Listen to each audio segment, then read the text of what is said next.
रफ्तार के कहर से सड़कों पर लोगों की जान जा रही है। इसके बावजूद भी ना हादसे रुक रहे हैं और ना ही रैश ड्राइविंग के केस।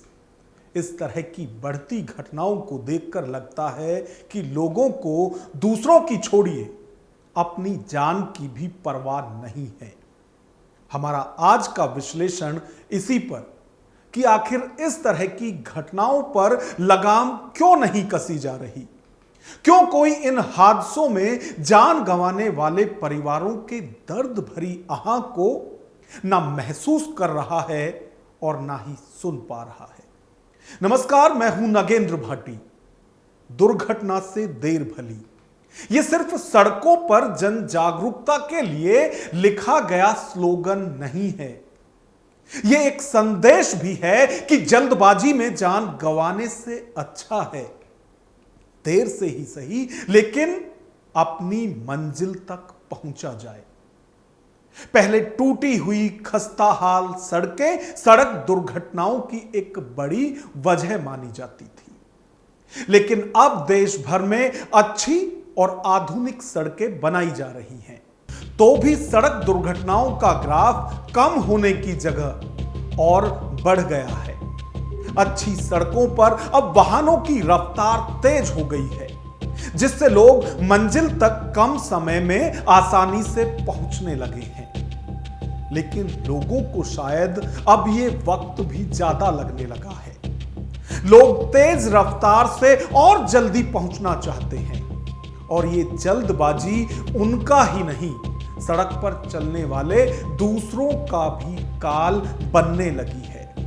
ये तेज रफ्तार के जुनून और लापरवाही के चलते अभी हाल ही में दिल्ली देहरादून हाईवे पर एक 9 साल के मासूम सहित एक ही परिवार के 4 लोगों की दर्दनाक मौत हो गई। रफ्तार का शौक किस तरह से हंसते खेलते परिवारों में शोक का कारण बन रहा है, यह किसी से छिपा नहीं है।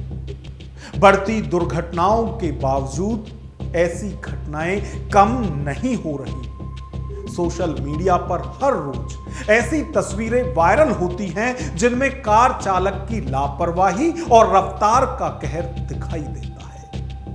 हिमाचल प्रदेश की अटल टनल से भी एक ऐसी ही तस्वीर सामने आई, जिसमें कार की रफ्तार तेज होने के कारण चालक गाड़ी कंट्रोल नहीं कर पाया और टर्न करने के बजाय सीधा निकल गया, जिसका परिणाम आप तस्वीरों में देख सकते हैं। रैश ड्राइविंग का कहर सिर्फ हाईवे पर ही हो ऐसा नहीं है। 1 जुलाई 2026 अटल टनल कल रात यहाँ पे एक्सीडेंट हो रहा है। ये देखिए भाई, अटल टनल से अंदर से लाया गाड़ी सीधे और यहाँ से डिवाइडर टूटते हुए यहाँ पर तो गाड़ी के साथ कभी मजाक नहीं है, स्पीड हमेशा कंट्रोल। बल्कि ये दिल्ली के बिजी रोड्स पर भी देखा जा रहा है। अभी कुछ महीने पहले दिल्ली के द्वारका में साहिल नाम के एक नौजवान की जान इसी तरह की दुर्घटना में गई थी, जिसके बाद मृतक साहिल की मां ने सोशल मीडिया पर रोते हुए न्याय की गुहार लगाई थी कि वो सिंगल मदर है और उसने अपने इकलौते बेटे की परवरिश बड़े संघर्ष से की थी। लेकिन रील बनाने के शौक में रईस यादव ने उनके बेटे की जान ले ली। साहिल की बेबस मां के आंसू अभी सूखे भी नहीं थे कि दिल्ली से फिर वैसी ही एक और तस्वीर सामने आई। एक बार फिर लाचार मां बाप अपने इकलौते बेटे के खोने के बाद न्याय की गुहार लगा रहे हैं, और उनकी हर चीख सिस्टम से सवाल कर रही है, क्या इस देश में न्याय सिर्फ पैसे वालों को ही मिलता है? माननीय प्रधानमंत्री जी, आप मुझे निराश नहीं करेंगे। वही कुछ नहीं करेंगे, कुछ नहीं करेंगे। हमें न्याय चाहिए। ये कुछ नहीं करेंगे कि हम लोगों के लिए, जो अमीर लोग होते हैं ना, जिनके पास पैसे होते हैं, ये सिर्फ उन लोगों के लिए इंसाफ होता है, हमारे लिए नहीं। हमारे लिए कोई, मैं आप पे छोड़ रहा हूँ, आप अथॉरिटी पे छोड़ रहा हूँ। We are law abiding citizens, we are taxpayers. Law abiding citizens है, टैक्स पेयर्स है। मुझे आप सबसे रिक्वेस्ट है, मेरे बेटे को न्याय दिला दीजिए। मुझे अकेला जो करना पड़े मैं करूंगा।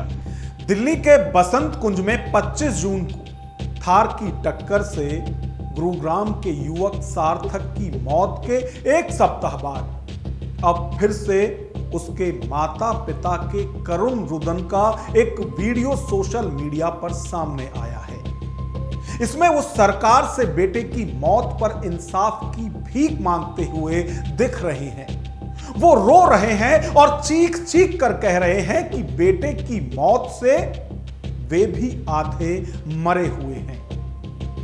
इंसाफ के लिए वो घर और गहने तक बेचने की बात कर रहे हैं। मुझे न्याय चाहिए, मुझे न्याय चाहिए।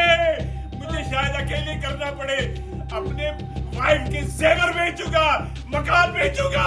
I want those killers behind the bars to be hanged to death. Nobody comes to us.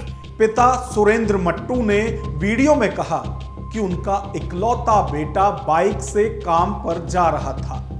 तभी दक्षिण दिल्ली के बसंत कुंज में एक तेज रफ्तार थार ने अचानक मोड़ लिया और उसे टक्कर मार दी। सार्थक सड़क पर खून से लथपथ पड़ा रहा, जबकि थार सवार उसे मरने के लिए छोड़कर भाग गए।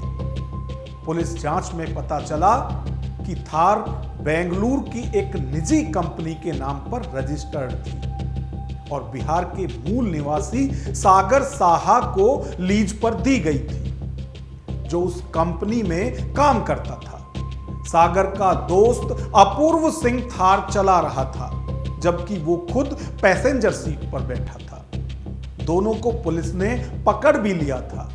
अब मृतक सार्थक के पिता ने आरोप लगाए हैं कि दोनों लोगों के ब्लड सैंपल घटना के 50 घंटे बाद लिए गए। क्या तब तक अल्कोहल की मात्रा जांच में आ सकती थी? उनके बेटे के हत्यारे आजाद घूम रहे हैं, जबकि वे दुख से आधे मरे हुए हैं। उन्हें नहीं पता पुलिस विभाग क्या कर रहा है। मेरा अकेला बच्चा, माननीय प्रधानमंत्री जी, अकेला बेटा जो 2 ड्रंकर्स एंगेजमेंट पार्टी के बाद निकले थे, शराब पी के मेरे बेटे को हिट करके चले गए। पुलिस ने उनको क्यों नहीं अरेस्ट किया? अभी तक हमें क्यों नहीं कुछ बताया जा रहा है? खाली सांत्वना दे रहे, हो रहा है। ब्लड टेस्ट के लिए 50 घंटे के बाद आप उनका ब्लड टेस्ट लेने जा रहे हैं। मेरे को प्लीज कोई बताए, मैं थोड़ा बहुत ही पढ़ा लिखा हूं, बहुत ही। Can somebody tell me how you can get the alcohol contents in the blood post 50 hours? कोई मुझे बताएगा? अपने जवान बेटे के शोक में विलाप करते मां बाप को रोते देख पत्थर दिल इंसान भी पसीज जाए, लेकिन सार्थक के माता पिता की चीख और आंसू शायद सिस्टम में बैठे लोगों के लिए बेअसर है, जिन्हें जांच कर पीड़ित परिवार को न्याय दिलाना है। वो वीडियो में प्रधानमंत्री नरेंद्र मोदी से लेकर गृह मंत्री अमित शाह, दिल्ली की मुख्यमंत्री रेखा गुप्ता और दिल्ली पुलिस कमिश्नर तक हर किसी से अपील करते हुए न्याय की भीख मांग रहे हैं। वो छाती पीटते हुए चिल्ला रहे हैं। जवान बेटे की मौत के बाद पिता सुरेंद्र कह रहे हैं कि वो न्याय की इस लड़ाई में जो भी करना पड़ेगा करेंगे। वो पत्नी के गहने, यहां तक कि घर भी बेच देंगे। सुरेंद्र ने कहा वो कश्मीरी पंडित है, उनका घर जला दिया गया था, उनके माता पिता की मौत हो गई थी और अब मेरे इकलौते बच्चे को सगाई पार्टी से लौट रहे शराबियों ने कुचल दिया। अब बेटे की मौत ने उनके धैर्य को तोड़ दिया है। प्रधानमंत्री जी कहाँ? माननीय प्रधानमंत्री जी कहाँ? अमित शाह जी कहाँ? कमिश्नर साहब आप कहाँ हो? रेखा गुप्ता जी आप कहाँ हो? बड़ी बड़ी बातें करते हो। मेरे बेटे को न्याय चाहिए, मुझे न्याय चाहिए, मुझे न्याय चाहिए।